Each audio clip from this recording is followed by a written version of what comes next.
Levette has been somebody that I've also known for a long time. And I hope to be able to know those who join us today more, and so that we can all benefit from each other's experiences and what we have to share. Nice having you all here tonight.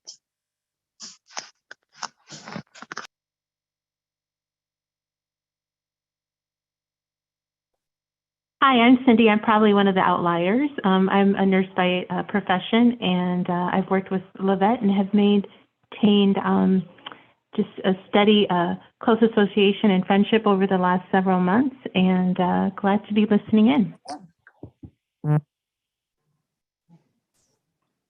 Barbara? Hello, Levette. Introduce yourself, please. Hello, my name is Barbara. I'm a pharmacist with CVS in Indiana. Well, welcome you all. Thank you for coming. Well, I think hey, Fanny, I forgot you. Sorry, Fanny's here too. Please introduce yourself. Oh, hi. Hi, everybody. My name is Fanny. I'm should I say sister, Levette's sister from way back. And I'm here to learn. Thank you. Well, thank you all for coming. This was initially supposed to be a GPHA platform, but I extended the invite to others. So many of us are pharmacists. Cindy is a nurse educator. Fanny works with HR. So it's a whole blend of us here, and we are all here to learn and gain knowledge and learn from each other as well. So I'm glad that we're able to be here. Amma Manson, who's our speaker, will be here shortly. She, pardon her, she's actually about a 10-hour time difference ahead of us. So that means I had to wake her up to be here. So I was her alarm clock. So she said we should give her a few minutes. So in the meantime, we can just start brainstorming. I mean, today's topic is about seizing the opportunities that come our way. And is there any personal stories anyone wants to share about seizing an opportunity? We can start with that while we while away the time.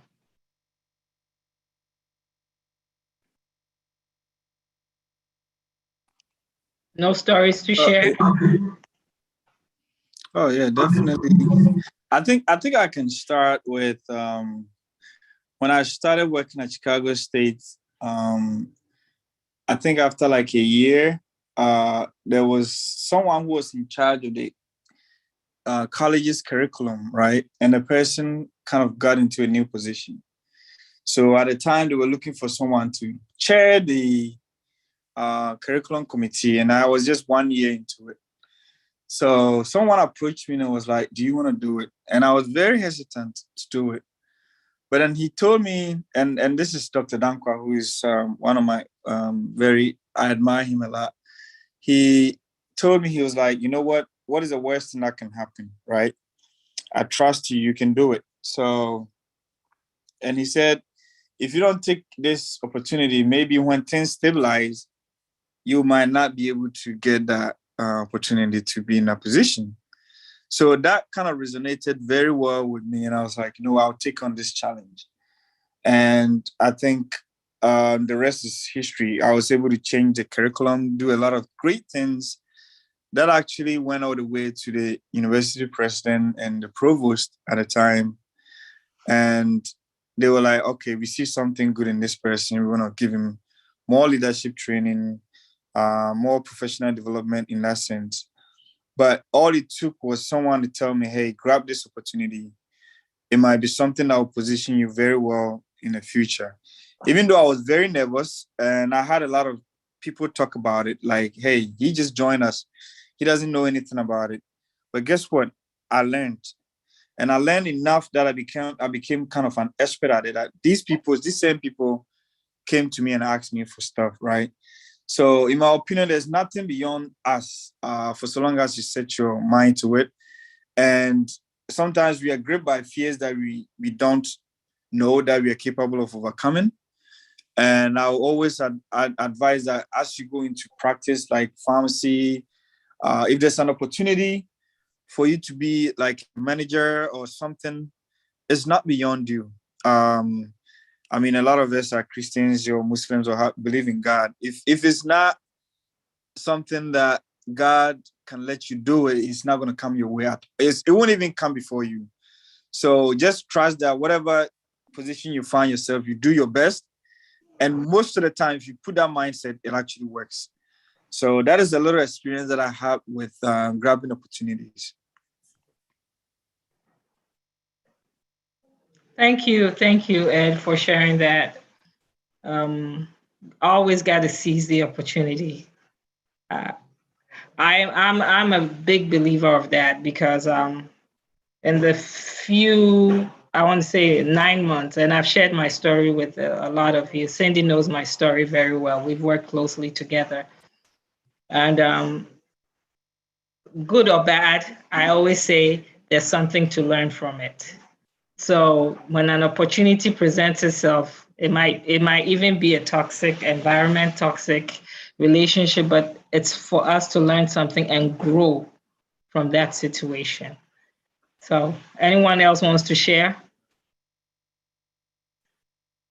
Barbara, I know you have a story to share because you just went from Illinois to Wisconsin to Indiana.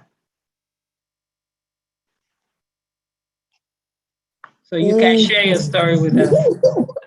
No story is too small.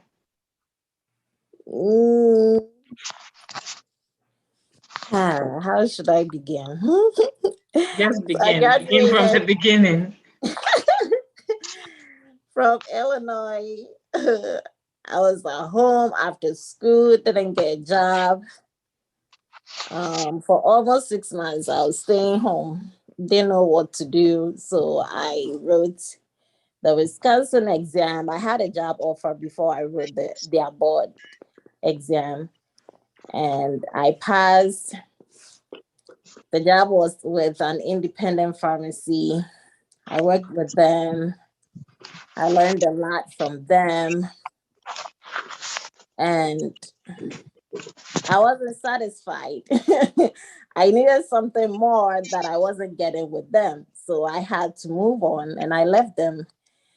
And I came to Indiana. I wrote their law. I passed the exam. I came to Indiana. Got the opportunity with CVS. And I'm working as a staff pharmacist with a 24-hour store in Muncie.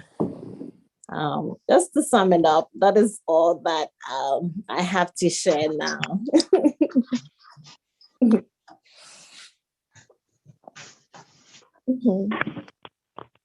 Levette, I'd love to hear how Richard overcame the naysayers. That was something that kind of caught my attention when he was given an opportunity to be promoted. He mentioned there were naysayers. I would be interested in seeing how he dealt with that. Oh, you're referring to me? Or which Richard? Whichever one. Was it Richard that gave? Was it you? Maybe Edward. That was Edward. Oh no, yeah, that's me. That's Edward. Yeah. Okay. Before you do, I just sorry, Tamika just came on. Tamika, hi. How are you? Hi. Are you at work? I am. Okay, so I won't let you talk. We're just actually sharing our stories on seizing opportunities. That is what we're here to talk about. So everyone is just telling their story. So it's okay if you can just, listen in. Okay. Okay, I also have something little to share, Richard here. So I work in this store. Well, when I was hired initially, at CVS, I was given this crazy store. And right from the onset, the store manager who had turned into a technician told me, I don't like you. And so she proceeded to make my life miserable. But by then I had this. I have so many positive things to think about most of my time of my life. But I had a little mantra that I say, nobody can take my joy away. So this person was really, really, really trying to do everything she could to have me either fired or something, I don't know. I could get to the store, she's there, she sees my car parked, she wouldn't get off of her car until it's like 2 minutes to open the store. If I come and she's in, she wouldn't open for me to get in till it's time. And one time she told me, you are the most horrible person I've ever worked with. Most of you know me and you know how I am. So long story short, I had a meeting with this a new district leader, and the first thing I told him is, I don't want to be here. And he said, oh, why? I said, well, it's another place for somebody to go in and they will either stifle you or make your life so miserable you don't want to be here. And so I was moved. I was given the chance to float about, and I got to know that the district leader was like following me virtually everywhere I go. He would ask about, how is Richard? How is Richard? How is Richard? And those of you who know me also know how I am. And everybody said something good about me, to the point where this same storeman, this district leader told somebody that he likes me, but he's not told me in person. To cut a long story short, I was barely making a 30-hour shift, per week. Last 2 weeks, let's say this month, October, I was given a blank sheet. I don't know whether it's good or not, but I was given a blank schedule. Pick whatever schedule you want, whenever you want to work, for how long you want to work. If you want to work 70 hours, go ahead. If you want 30 hours, just do it. So to sum up is like, there are naysayers out there. They don't know your capabilities. They don't know how resilient you are. They don't know where you've been and where you can be. There are roadblocks. And it depends on how you react to these roadblocks. If you're able to react well, it turns out to be something very good for you. And you be the one who's laughing at the end of the time. So no matter what it is, even if you have everybody liking you, you have a problem, I think. So that's a little life lesson. Do your best, produce your best to give the best results. Work as if today is your last day, your first day at work. Every day is your first day at work, to give the best impression you can. And it is going to definitely open doors and avenues for you that you'd never even imagine.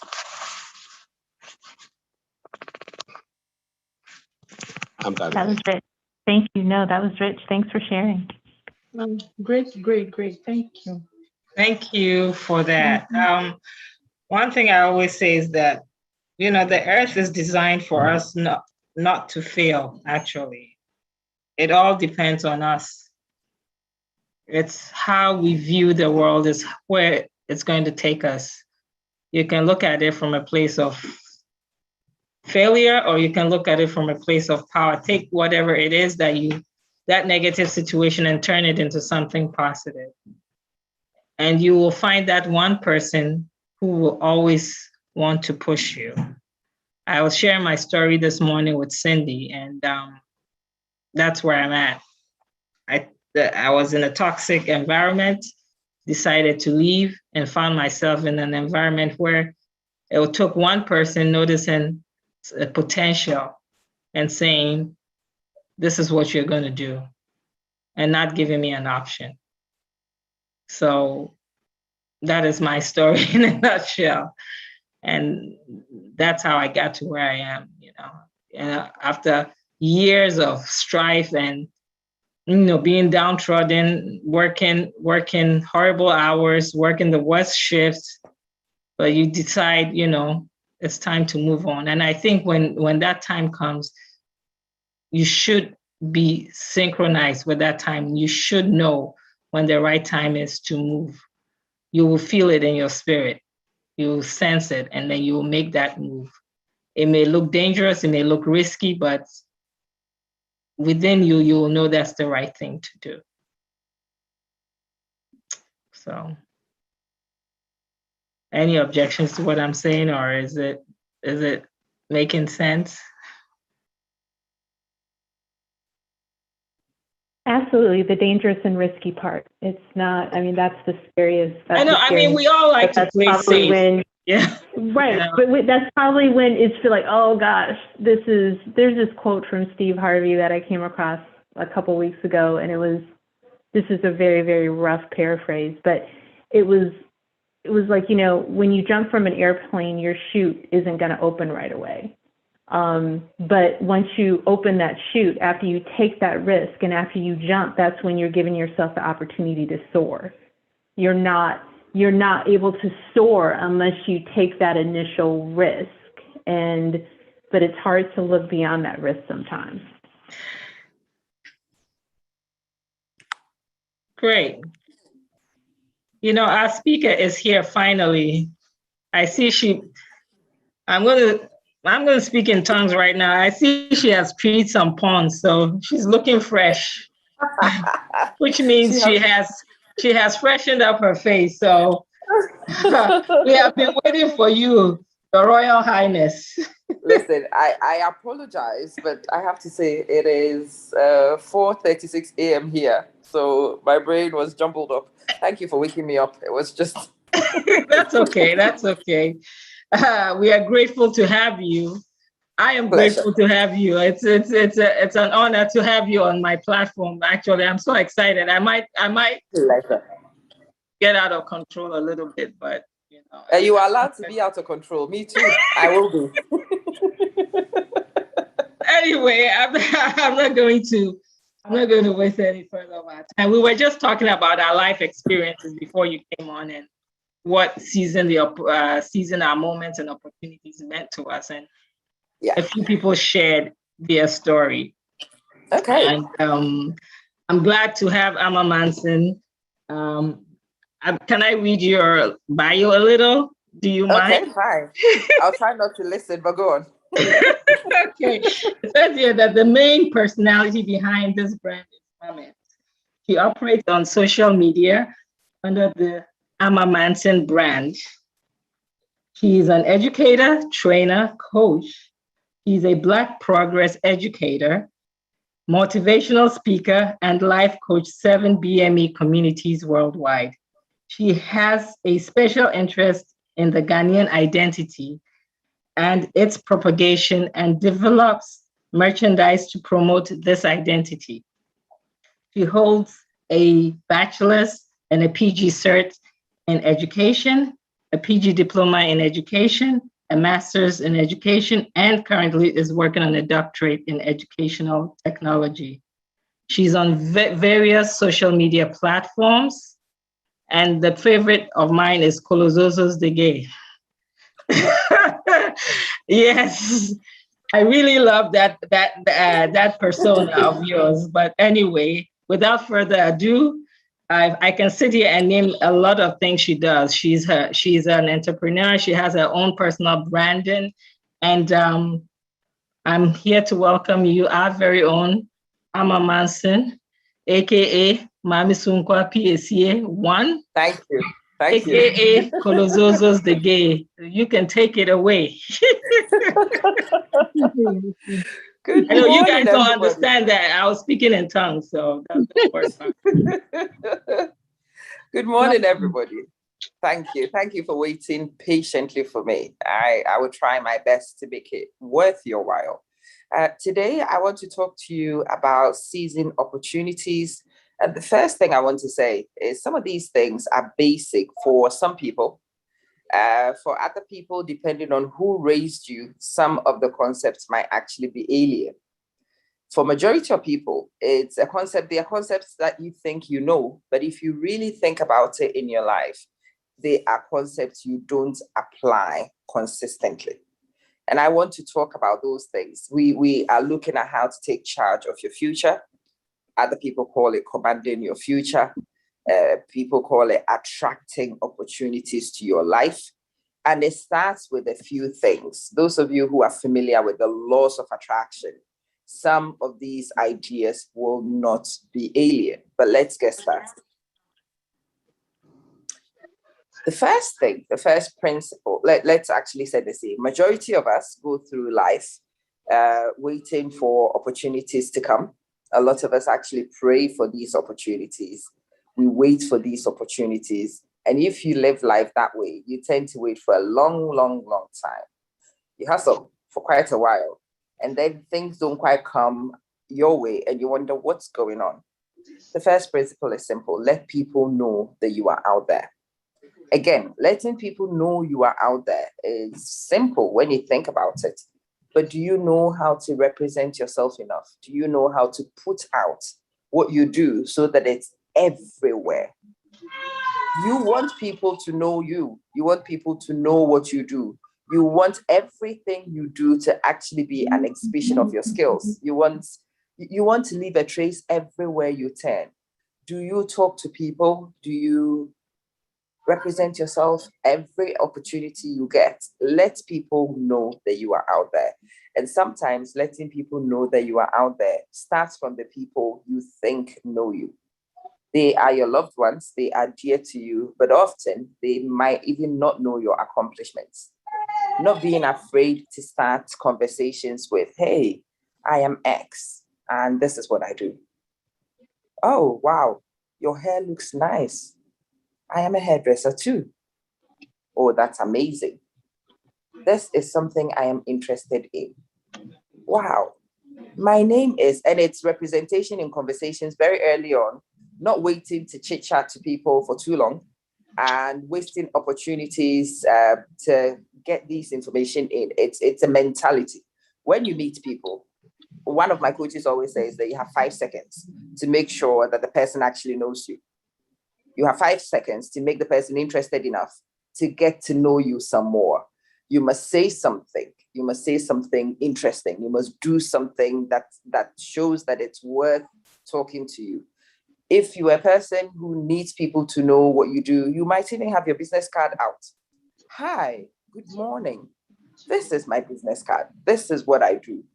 And it's quite forceful when you think about it, but it must be done subtly. You want people to get to know you. You want people to see you. You want to put out. Those of you who are professional, LinkedIn, for example, is a very good place to put out what you do, to put your ideas out, to let people know you, to let people see you in action. It's a great place to be. People will tell you Facebook is for just social networking. Fine. It might be conversational for some people, but not all people. You get into places, you might even be joking, but in the joke, it is consciousness that, okay, I have met this new person. I need to interact with this new person in ways in which I can represent myself. So in the early stages, you keep asking yourself, well, how can I get this person to know me? And in order to be able to do what I'm describing, you must say goodbye to the comfort zone. Majority of us are introverted. Your comfort zone is to smile when people meet you and not say much. Your comfort zone is to be in the background and watch other people do things. Your comfort zone is not to put yourself out for embarrassment. Your comfort zone is to blend in with the furniture. Well, blending in with the furniture, as comfortable as it can be, is not what you want to do because it restricts your opportunity. Can we all do me a very quick favor, please? Somebody's got your mic on and there's a little bit of feedback. Can you check your mics for me? Could you kindly mute them for me?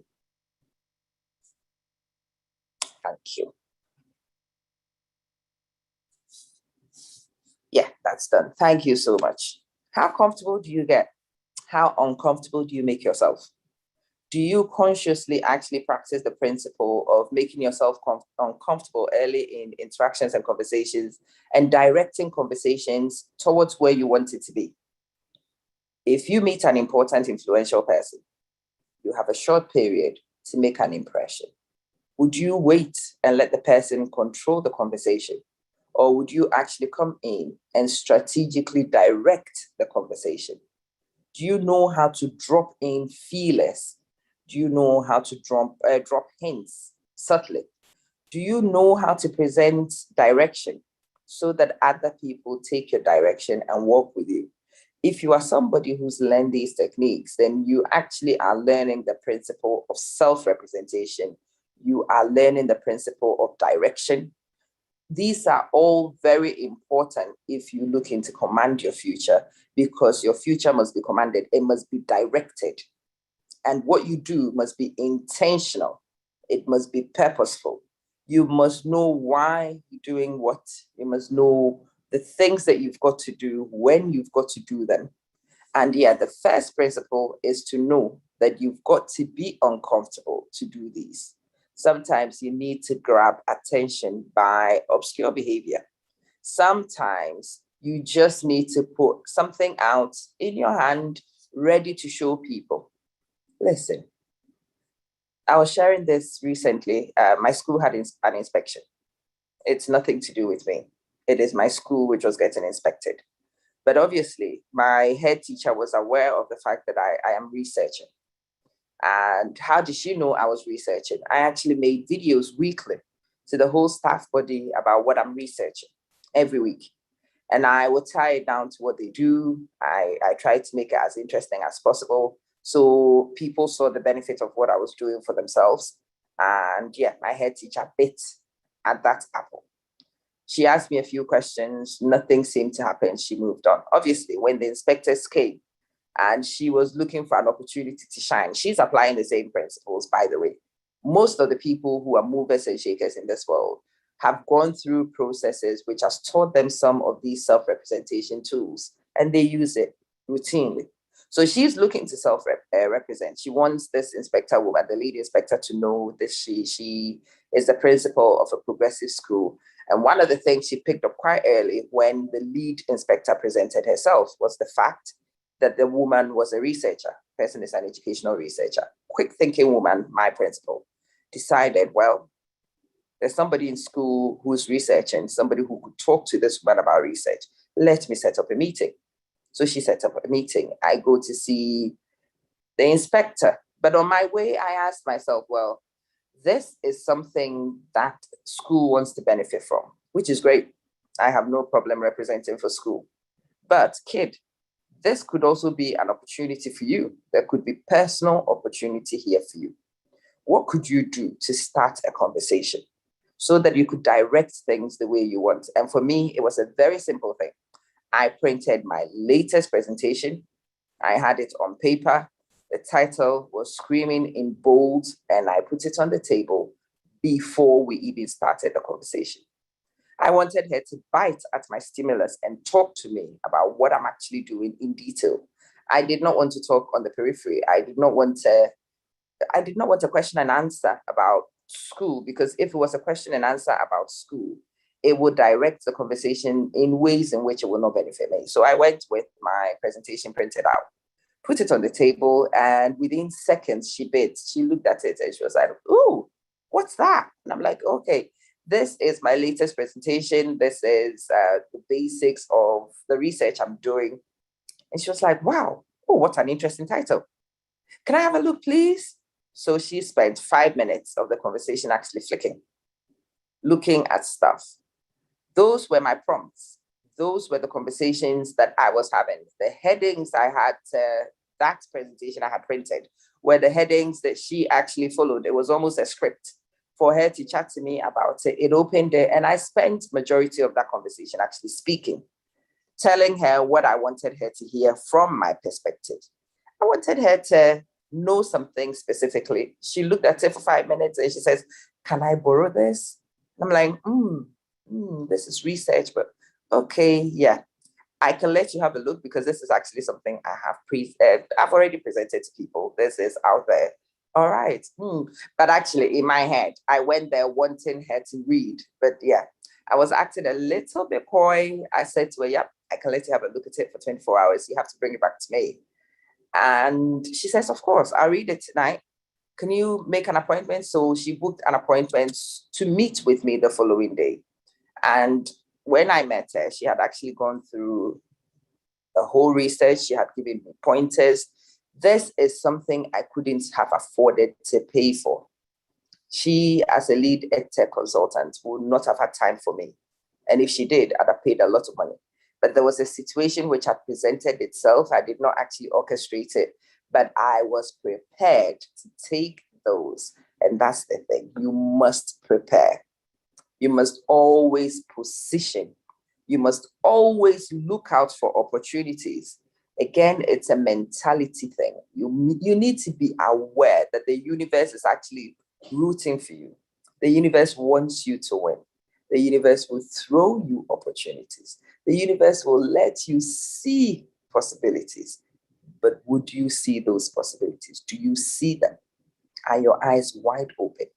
Do you walk around thinking, well, what could turn here? That could be an advantage to me.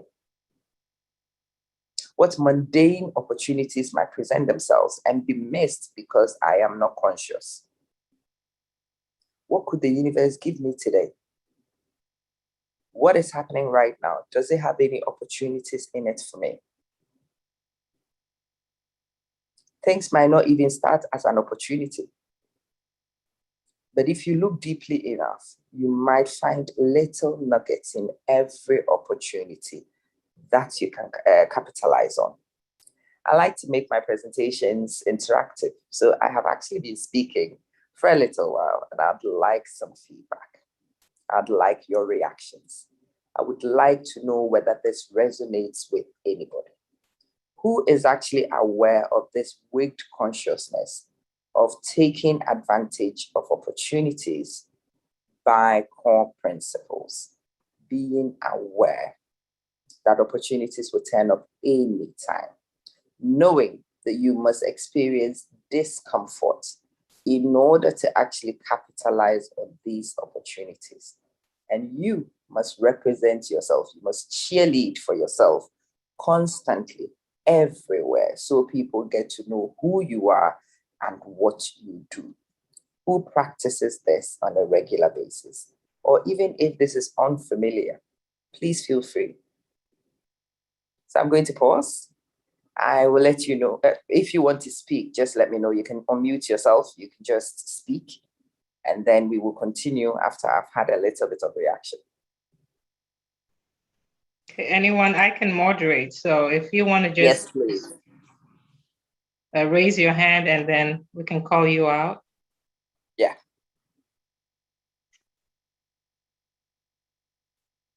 I think I've shocked everybody.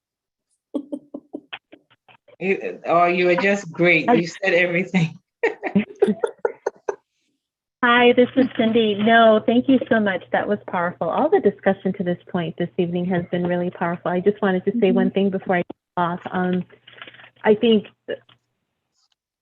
what I heard is just the deliberate nature you go about seizing those opportunities and recognizing the potential from afar, and just being deliberate about steering the conversation and directing it. One question that I did have is how do you evaluate whether a risk is a risk worth taking? How do you evaluate whether, in an effort to step outside your comfort zone, this is this a risk, or is this downright just unwise? What are some steps that you go through to determine that? This is interesting.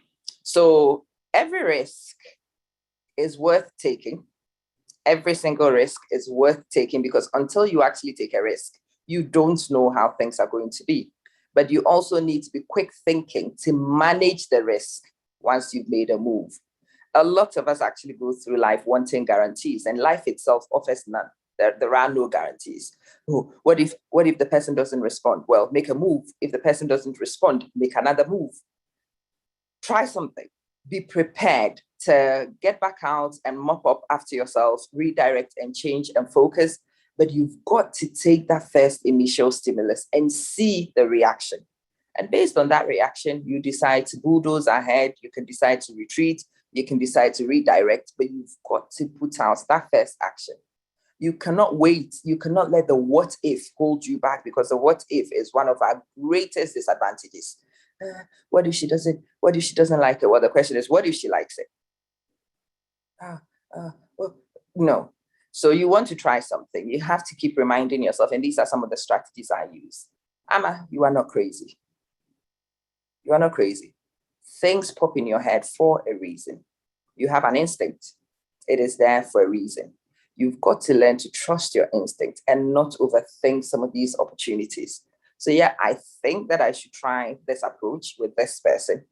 I am going to try the approach in a subtle manner and see the initial reaction. And depending on that initial reaction, I might continue that line of inquiry or I might divert it to something else. But what you cannot do is just wait for guarantees before you move, because it will never come. I hope Thank that you. answers your Very question. insightful. Absolutely. Yes, absolutely. Thank you for that. Pleasure. Methodical. Yeah, thanks. Anyone else has any questions or remarks?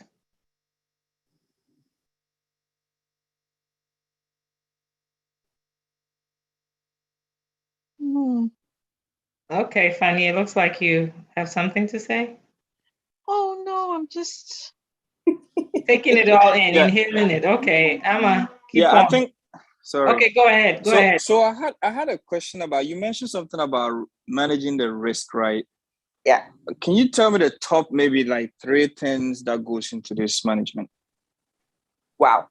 Managing risk is about awareness, about paying attention, looking closely at reactions. So I want to see, I want to meet you. I want you to notice me. I need to be dramatic. I might actually act out of character and see how you respond. And if that approach is actually a little bit forceful and I see that you look a little bit uncomfortable, I might actually laugh and say, that was crazy, right? It's an invitation then to see how you respond. If you respond with the smile I give you, that's crazy, right? Listen, I've never done something like that before. You've got to be able to monitor people, observe people closely enough, see how people are responding to what you're doing, and then you will have the presence of mind once you've got that information to decide where to go with it. It is about trusting yourself to read situations, looking closely enough, and then planning strategically to act depending on the feedback you got. It's a dynamic process, and it's a dynamic process which can be managed only by people who are conscious, aware, people who are bold to act and not doubt. You've got a short period of time with most people, so you don't spend a lot of it second guessing. You try things. If it works, you continue. If it doesn't, you try something else until you find something that works. Again, I pray that I've answered your question.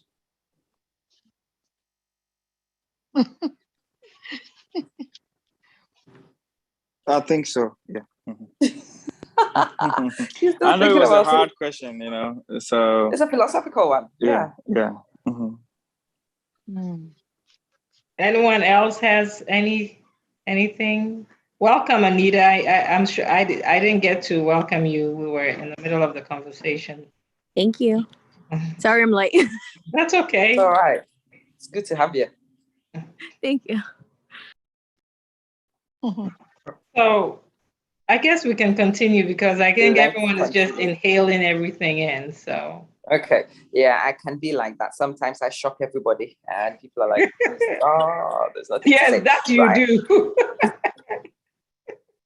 I try not to do it, but it just happens routinely. Anyway, I'm going to drop a bomb for some people. I'm just about to repeat what is known in some circles. In order for you to be able to move on and command your future, you need to get a mentor. You need people around you who help you direct and plan and visualize and to strategize for this future. And in most of our cases, you've never gone where you are hoping to go before. You don't have enough experience to be able to wing it on your own. but other people do. Other people have walked that path before. You find people who embody what you envisage. You find people who have gone where you want to go. They might not be exactly where you want to go, but at least they've gone in that direction. They might understand elements of that journey, and they might help you, coach you, cheer you on, correct you, signpost for you until you get there. You do need, so for some people, a mentor, for some people, a team of mentors, depending on what you want to do. Sometimes what you want to do is simplistic, and one person has walked that path already. That person can be your mentor. That person can walk you through. That person can give you the skeleton of your strategy. You are not mimicking the person 100%, but at least what the person gives you is a scaffold on which you can put flesh to construct what it is you want to do. Sometimes, like in my case, I don't find individuals who embody all the things that I want to do. So I find people for different things. I have a social media mentor. She is 20 this year. She's lived on the internet. She knows how this goes.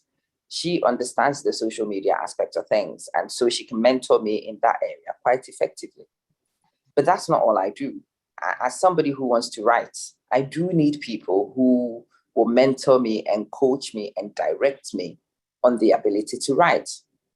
Well, in order to write, I actually do need people who are content creators, people who have diversity in content creation. I need to find somebody who brings that content creation angle. I need somebody who disciplines it all and project manages the rest of everything. That person has the overview. When you have a team of mentors or you have a mentor, it gives you direction. It allows you to see, other people can see what you're doing from a bird's eye view that you, the person yourself, don't get. You are immersed in a situation. So you have close view. You are within the situation, so you don't see the whole picture, the big picture.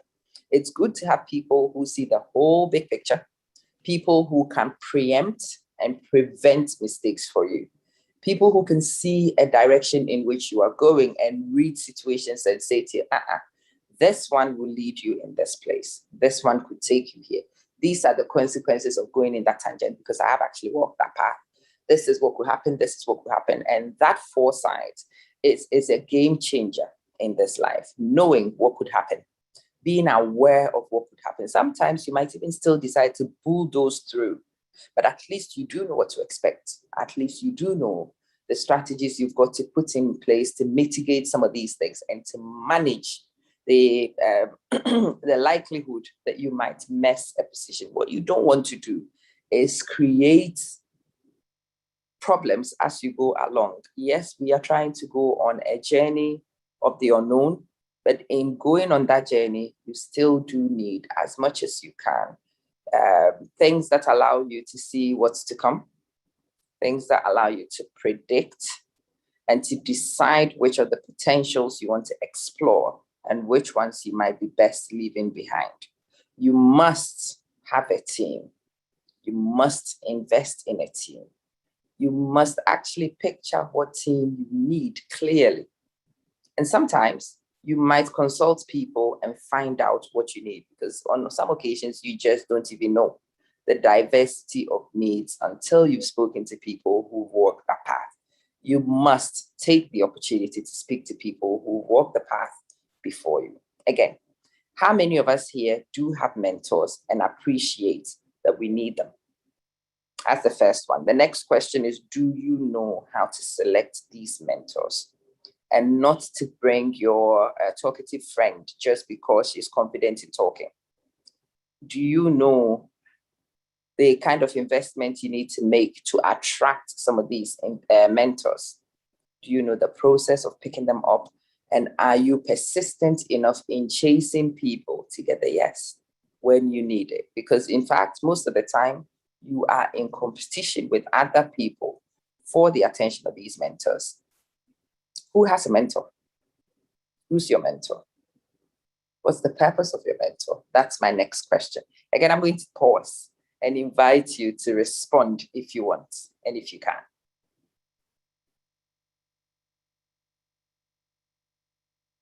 Anybody brave enough to react?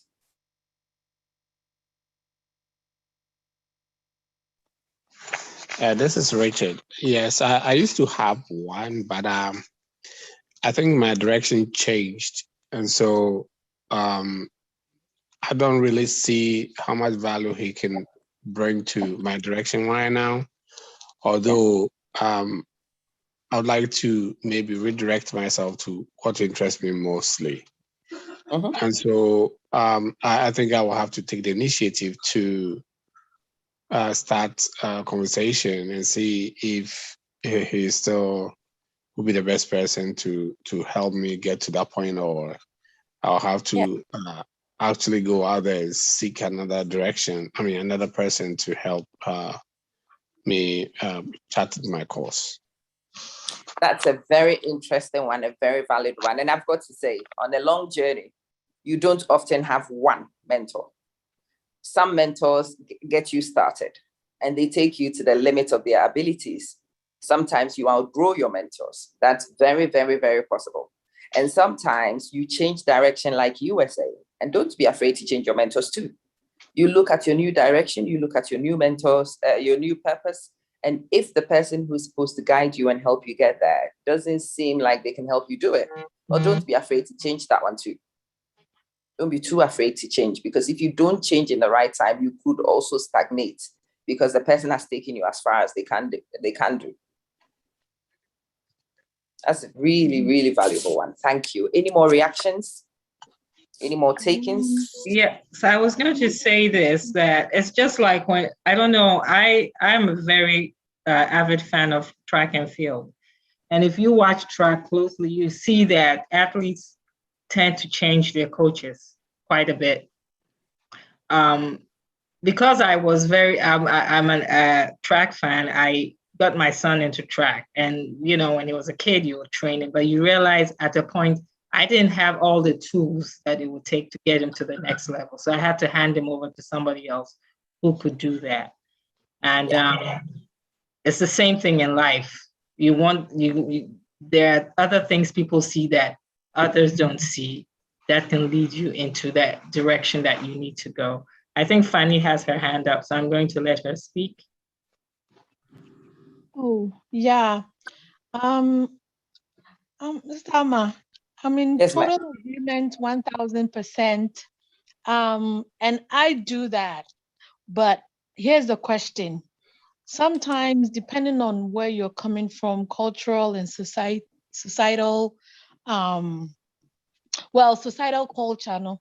How do you switch mentors without burning bridges, even if you've done it in the nicest way? Because some people can really get hurt. Right. Again, you have to read the person you are working with. You need to read the situation. And this is one of the things where you need emotional intelligence to navigate. Sometimes you might not necessarily even officially end a relationship. There is one of my mentors who does not quite understand what I'm doing, but the person is still there. I will still periodically have engagement and allow the person to speak. You will pick small nuggets from those ones, but the person actually feels listened to, the person feels valued. And yeah, I have not ended it with this person because I do know that if I end it with this person, it will become messy. So in order to avoid the mess, I have found a different way of letting the person have a say, but not influencing what I do much, of not consuming a lot of my time. I just found other people. I just moved on. There are some times, like one of my, I started with a couple who also influenced what I did on the media. And actually, at some point, I decided that we needed to have a conversation about direction. So I asked them, where do they see my next direction? Where do they think that I should take things? So they showed me their vision. And then they turned around and asked me, what's your vision? So I shared my vision. And in that conversation, we both realized what they envisaged for me and what I envisaged for myself were not the same. So in conclusion to that conversation, we worked out that, yeah, they were very helpful.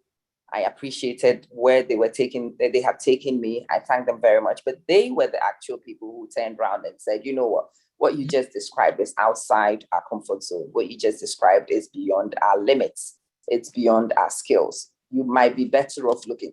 And so in having that frank conversation and getting everybody to understand that change had to happen, there wasn't a lot of emotional connection to it. This was a logical decision that a group of people were making. Each person felt heard.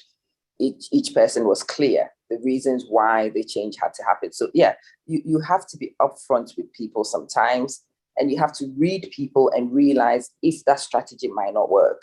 And you personalize your responses to people. You don't, look at the situation, read the situation, and decide, how do you go forward with this particular person without creating an unnecessary adversary, because you don't need them.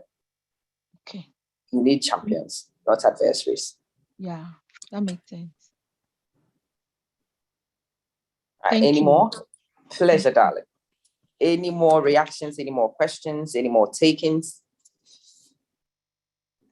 Please remember, if you can't speak, you can put your comments in the chat box too. That's right.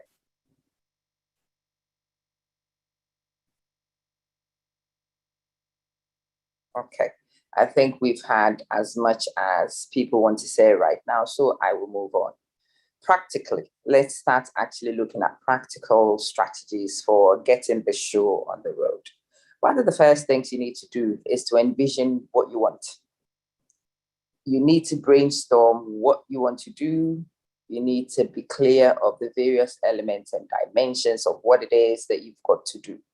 Your vision board has to be clear, because that's what's going to direct your plan. If the vision is not crystal, you will waste a lot of time on things that don't matter. You need to be clear exactly where you want to go. No, not I want to be rich. That's a bit vague. How do you want to be rich? What would make you rich? What activities would take you there? Be clear of those. You need to be clear of the vision. It is better if you write that vision down, because sometimes what you think you imagine here, when you write it on paper, even you know that that's insane. So writing out your vision makes it organized. You can see, okay, this bit here, there is a gap here. It might be worth putting something here. When you see things visually, it allows you to see the elements and to plan. Once you've got your vision ready, you have to identify goals within the vision, and then you organize your goals and make them smart. So I want things to be specific. Smart starts with specific. It also has to be measurable. It has to be attainable. It has to be achievable. It has to be reasonable. And it has to be time bound. So you set your goals and you make your goals smart. Even outside your vision board, you need to understand what I said earlier. Opportunities are everywhere. This is the core principle of the abundance mindset. In this universe, there is great abundance. There are opportunities everywhere you turn. You don't limit your opportunities. You will actually see many opportunities everywhere you turn.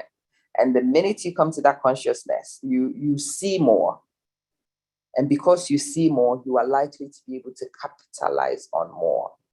This is where I want to do. This is where I want to go. This is what I want to do. These are the goals that I have set. These are the things I want to work on. So at every turn, I ask myself, oh, what in this current situation could help me? Is there something here I could take advantage of? Is there a connection that I could make with somebody here? Let's see. Let's take a few minutes and ponder on what is going on and see if anything in the situation could actually be beneficial. Being aware, looking out for these opportunities, it's critical, because that's where you will see these opportunities and seize them. The next thing to say is about persistence. Absolute dogged determination to see through your goals. Make sure it happens. Don't expect that things are going to be easy. Understand that this is a fight for survival. Understand that what you're doing is often in competition with yourself to get things better. Other people don't actually owe you anything. It is your vision. It is you who needs to work it.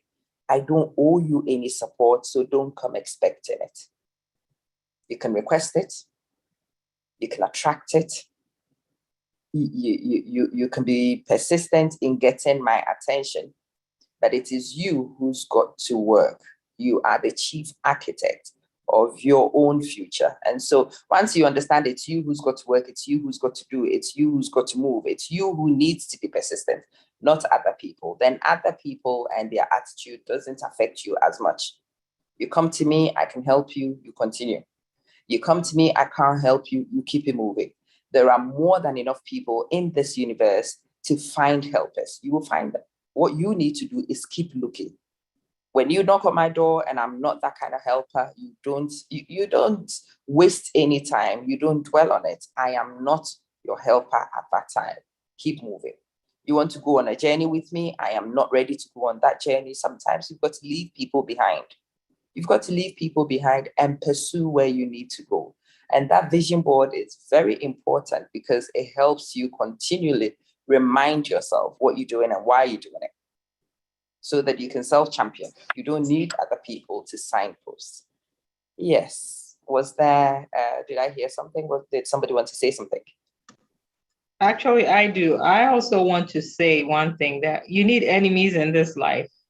Thank you. Yeah. You really do. You need people who absolutely push you against that grain. They may think that they're pushing you back or pushing you down, but that persistence or that persistent nature in you is what will override whatever it is that they plan for you. Absolutely. Well, they are not enemies. They are people who help you refine process. So what they do is feedback. They give you feedback. It might be unwanted feedback, but sometimes the unwanted feedback is necessary. Those people, they kick you in the hind. And sometimes you actually push. You are determined, they're more persistent because you want to prove them wrong. You don't want them to laugh at you. And if there are those people who are waiting to laugh, it's more likely that you will be determined, you will work diligently towards where you want to do. And if you have that attitude, if you have that push, it's likely that you will actually achieve those set goals. Yeah, enemies are very necessary. Well, the Bible says that the Lord will set a table before your enemies. Darling, if you don't have enemies, who's going to witness you eating? You need them. Yeah, you need enemies. They need to be there to watch you eat, so you can enjoy the food because they've got funny expressions on their faces. But yeah, you need those enemies so your table can be set before them. And it can motivate you and encourage you to keep moving. That's a really good one. Was there any other reactions, or is that it?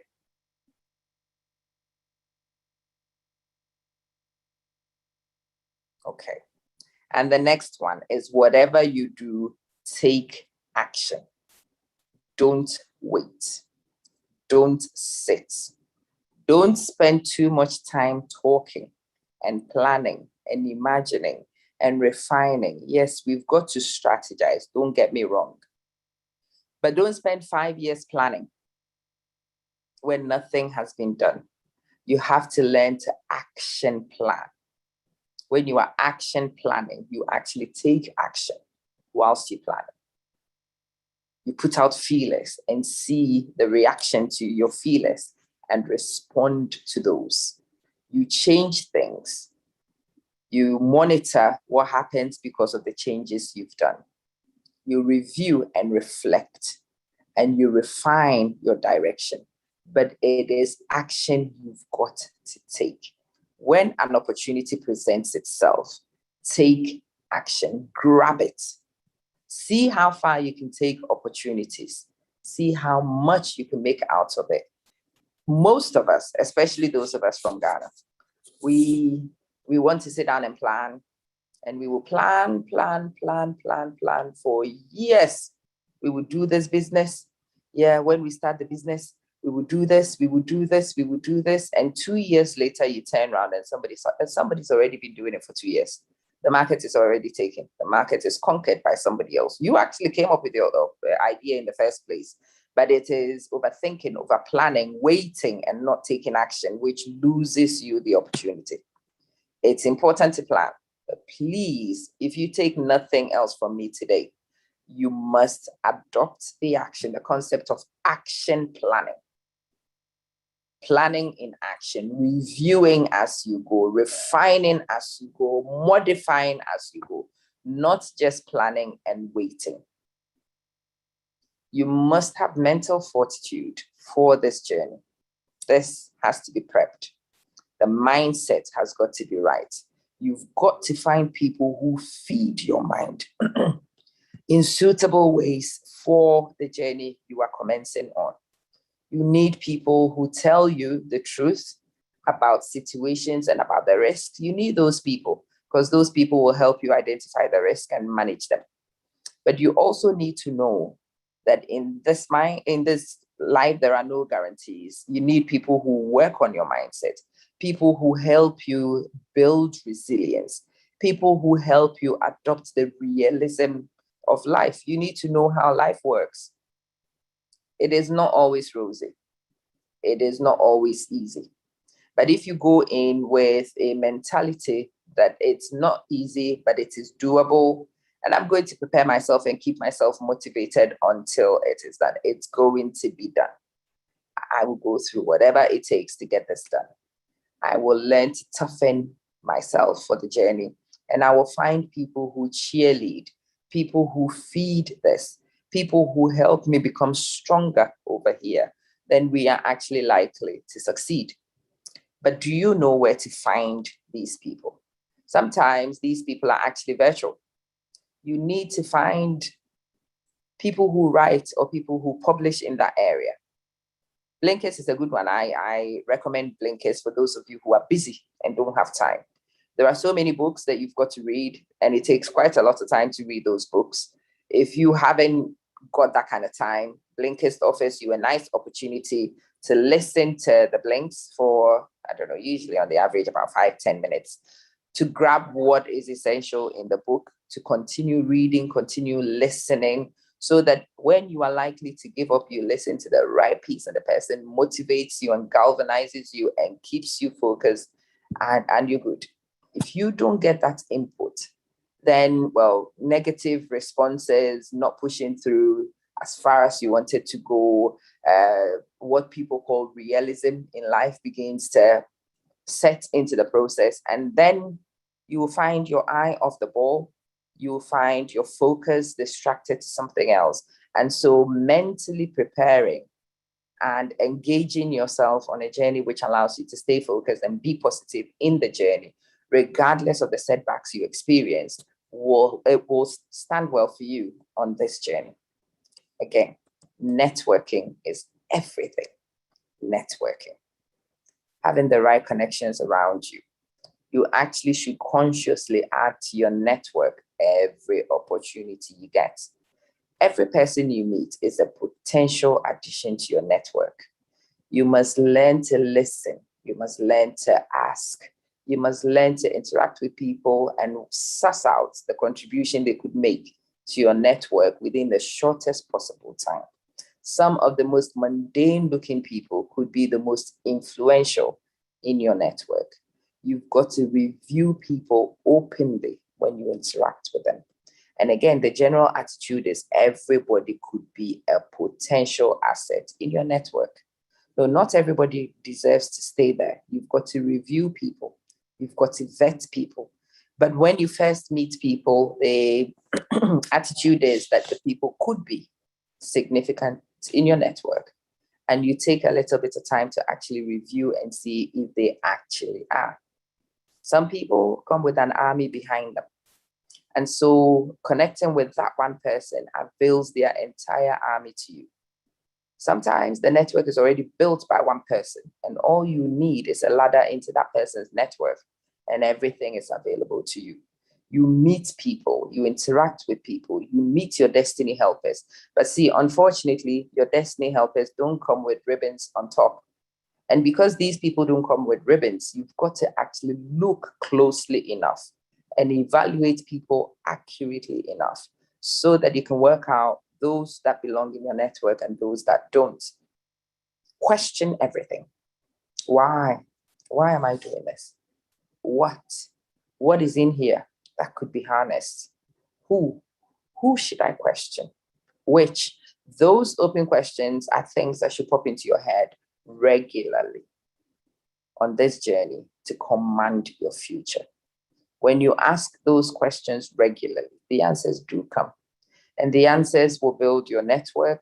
The answers will give you direction. The answers will tell you where to focus. The answers will help you evaluate your risks so that you can make calculated risks, so you don't take silly risks. What, which, when, who?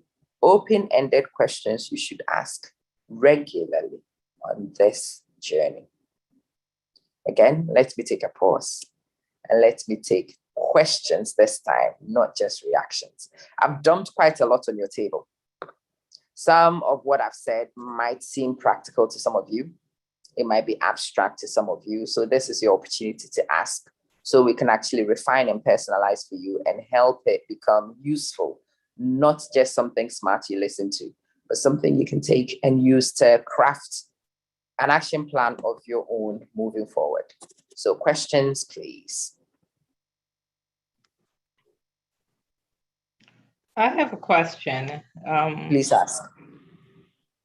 So would you say a mentor can be a coach or vice versa? Or yes, you have to have a mentor, or you have to have a coach as well? You need both. And sometimes you are lucky and you find it all in one person. Okay. Sometimes you don't. And if you don't, then you find them in different personalities and you construct for yourself what you need. But yeah, some people are quite diverse. Some people are quite multidimensional and can provide quite different services all rolled in one.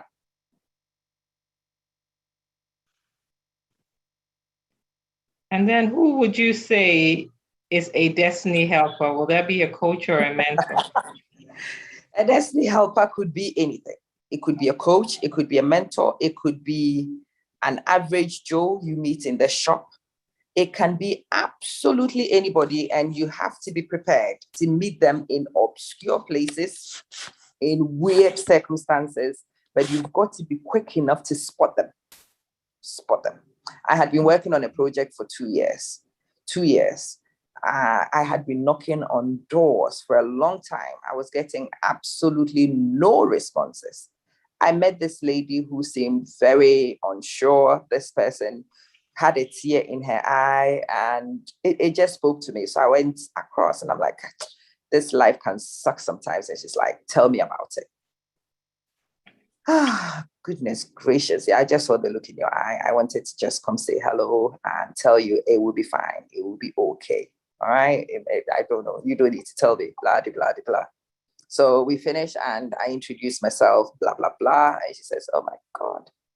Yeah. Oh, let's see. Let's find your card. Let's find your card. She pulls the card and wow. That was one of the women I had contacted for a while. I saw the name and I quickly said, oh my God, I have been looking for you. I've been looking for you. And she's taken aback like, what? Yeah, my goodness, you are sensational. I have been after you. I tell you what, that woman and the network she introduced me to is worth value I still don't even have to myself. Every time you talk to her, she would say, you should talk to. And she would give you a whole list of names and a whole list of contact details. Or sometimes she doesn't even tell me. You will be there and people will call you and tell you, well, such a body said that I should contact you. She said you would be the best person to speak to. I can't tell you the number of people she's connected me to, the opportunities that has created created for me. But I actually met her, not in circumstances you would ideally recognize. But yeah, it can't look anyway. It can't be anything. Usually my destiny helpers come to me needing help. And if I am kind enough, it's so silly, but that's how my destiny helpers actually present themselves. They present themselves as needy in the first instance.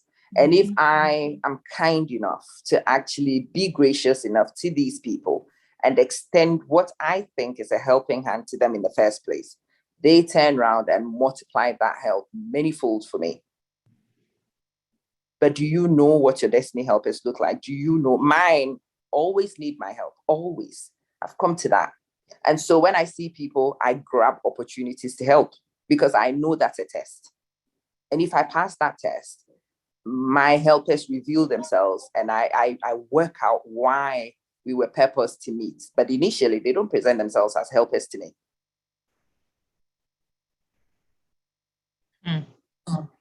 Interesting. Very, very. And that's another one. Does anybody have a reaction on that one? Have you actually picked any common themes with how you meet your helpers?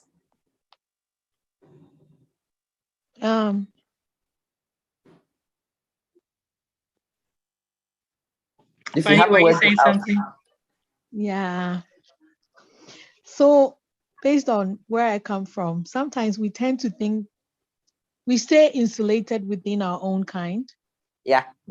But destiny helpers are from all corners of the earth. Absolutely. I've experienced that. Yeah. So yeah. But you can't see that's going into life with a preconception that only people who look like you and behave like you would be the people you need. In fact, if you have that attitude, you will build a very limited network. I was going to say self-limiting, yeah. And you will limit yourself. You will hold each other back. You think you are helping each other, but you're not. You need diversity. Diversity is necessary in survival. And so when you build in your network, the key word is anybody is a valuable addition to the network until proven otherwise. Anybody is valuable to a network until proven otherwise. But I threw out again that general question and I want to push it. Do you know? Are you clear? Are you aware of general patterns? It depends on how old you are. But as you age and you actually look back at life and you reflect, you will see general patterns. People who transform your opportunities tend to present themselves in particular ways. You meet people there are patterns in this life. Have you spotted your pattern? Are you clear of the kind of people who change your life and how you meet them so that you can actually position yourself better to interact with them and benefit when you encounter them? Are you aware? Mine, I would say, has been a bit odd coming to think about it. It's like they need help, and then I'm just there to help them. That's what I've noticed, that they just dump the thing on you, and then you do it, and then you find out that you're growing from whatever it is you did, and then that's what I've noticed in my life. It is very interesting, and actually most people who are observant will tell you the same thing. People come to you sometimes looking like they need you. Actually, those who work in media will tell you that be kind to people and champion people. That is one of the quickest ways to get yourself allies. So if you signpost me, you give me a shout out, I will signpost you too, and I will shout you out too. And if you've signposted and shouted quite a number of people, well, all these people will turn around and shout you out too. And so you've got to be willing to extend yourself to people first. And if you extend yourself to people first, your reward comes later. When you understand this, you just do good to people when you meet them. It's a kind word to some people. It is helping somebody in very simple, practical ways. Sometimes not even extending yourself that much, but the gratitude a person feels to you for the action you take could surprise you in the way it could return. You live life knowing that you've got to put forward what you want to receive. You've got to act first. And if you understand this, again, you look out for opportunities to help people. And in wanting to help other people, you surprise yourself in what you gain. You do.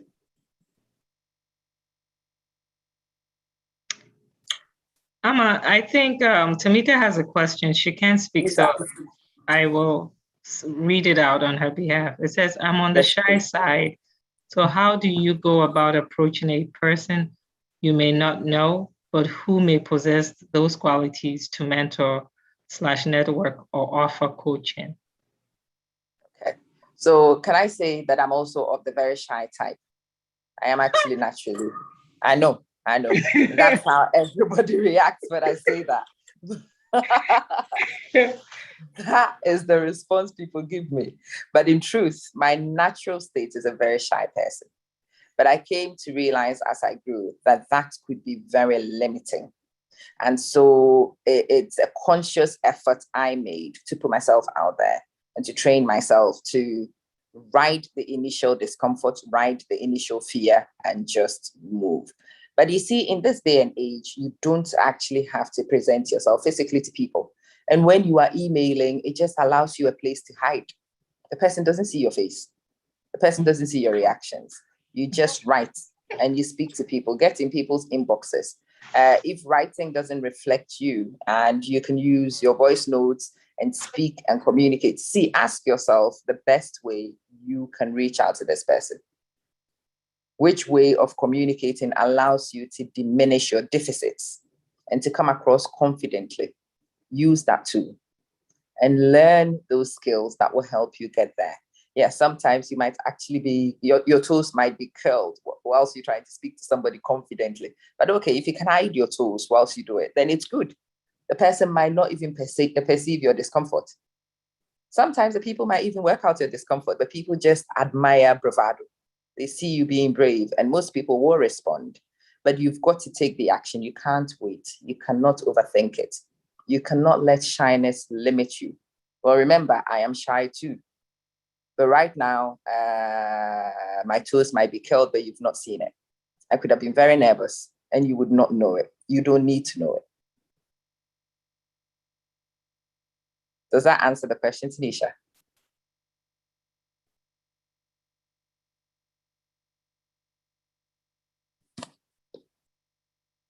And whilst I wait, Tanisha will be typing. So those of you on, if you have any reactions, please feel free to put those reactions out. Pleasure. Okay, I thought, was someone speaking or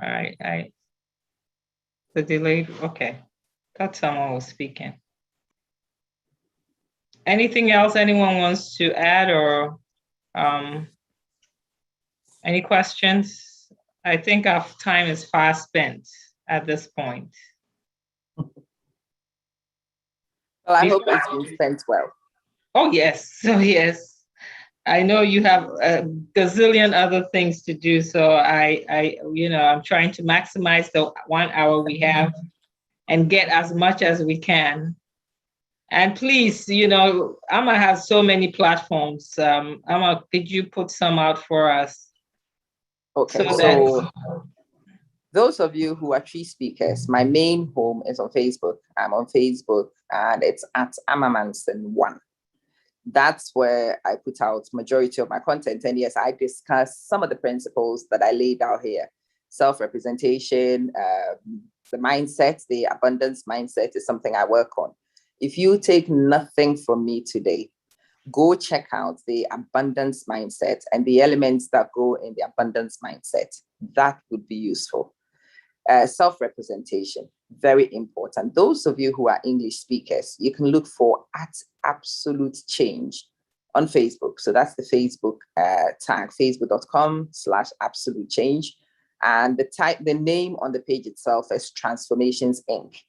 So when you arrive there, again, you see a lot of videos on mindset, on pushing through goals, on discipline. If you are a reader, you can check out my website. I have started putting out blog content on there. It's amma-manson.com. You can check those out. And please reach out to me via my social media handles if you have reactions and questions. It will be lovely to hear from some of you. What I wanted to say in conclusion, though, is that life is to be lived. There are loads of opportunities available. If you live your life for life to happen haphazardly, well, things happen to you. And when things happen to you, you often don't like them. Or the alternative is to take charge to direct life, to focus things, to move things, and to shape things the way you want. And those who actually adopt the second attitude, those who command the pathway, command the universe for themselves, are the ones who are likely to see outcomes that are desirable. So it is you who commands your future. It is you who directs the universe to deliver what it is you want or what it is you expect. Remind yourself of that power and take it every opportunity you can. I wanted to be philosophical at the end of Okodie. Well, thank you so much. This has been insightful. I think you all can agree with me. We are working on our mindset. It's a journey I'm taking, and I hope everybody will join me on this journey. Last week, for those of us who are pharmacists, we had a professional development session. I think today is just a collaboration of that and personal development. So we're working on the totality of everything to help us move forward. If we develop personally, we will definitely develop professionally. So thank you so much for this session. I'm taking a lot home with me. I'm already home though, but I'm taking this to the bank. And I hope you all will do too. And please check her out on her social media handles. I do, and after today, I think I want to go back and listen to Kolozozos because I need to relax. I have one recorded. I'm just going to post it just for you. And please do, because I need something to relax at this point. You know, this is a lot to take in, but then I need her to chill me out. So bring her on. Yeah. No, you will receive it in half an hour. So watch out on the page for it. Okay. All right. So thank you everyone for coming. I appreciate this time. Like I said, check her out on Facebook. She's usually on Facebook and YouTube too, right? And Instagram, I believe. So occasionally. Yeah. Occasionally. Okay. But mainly YouTube, you'll catch her, you'll find her. Yes. And then what about your podcast? We didn't talk about that. Right. So I do have a podcast on Apple. The Apple one is a premium podcast. Again, if you are interested in this mindset change, it is a good place to look. I have a free podcast, which is on Buzzsprout. If you go on Buzzsprout and type Amma Manson, again, you should find me on there. All these podcasts and stuff all lead towards personal development. So check those things out, have a look on the platforms. And those of you who are looking to do this journey, I just wanted to say this quickly before I go. Remember, I said life doesn't happen by chance, and it is your job to control and to have your vision boards and to have your plans and everything else. I also have a product which allows you to do journaling and planning together and to do strategy. Record everything in a lovely little cute planner and take it everywhere with you. So when you forget your goals or you need a reminder of the strategy, you can have easy access to it. But that's a story for another day. If you want to ask, sorry about that one. If you want to ask about the products or about the podcast, you want links, then please reach out to Okodie. She would be able to sign it. I'll put the links on the platform. I have her links to the podcast. They are very, very, that's my 1.5 drive to work that's what I listen to. You have become my pastor, so let me just put that out there. I get my quiet time every morning by going on there. I've actually started sending it to my daughter in France and get her listening too. So I will send all those links out to anyone who's interested. You can hit me, and then I will be more than happy to send those to you. So thank you. No thank you. Thank you for coming. I'm really, really excited to have you for an hour to myself. That's golden. I know. I'll speak to you on the side of audio. All right, we're signing off now. Thank you, everyone. Have a good night. You too. All right. Bye-bye. Thank you. Thank you. I hope you guys learned a bit from this. Yeah. Yeah, I did. Good. I recorded it, so if anyone needs a recording or a reminder or anything, just reach out to me and I can send it to you. Okay. Okay. Paid for, so we're good. All right. Thank you. All right. Have a good night, everyone. Good night. Good night.